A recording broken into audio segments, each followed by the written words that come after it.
एगो शायरी सुनाए दो का दादा तो के सुनाए दो।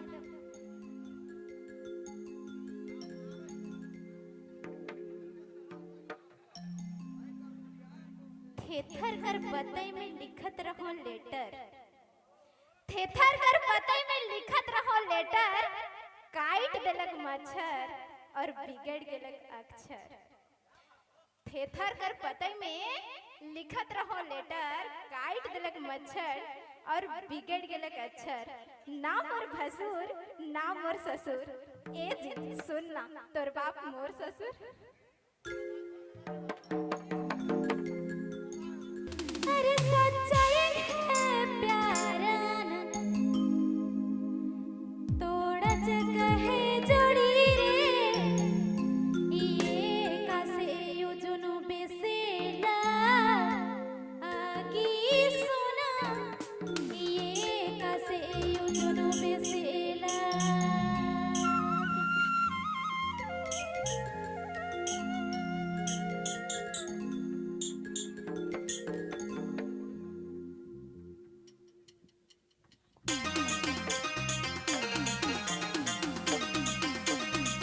रौरे मन सुने लागी कुड़ुक मन यूट्यूब चैनल की प्रस्तुति।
Halo.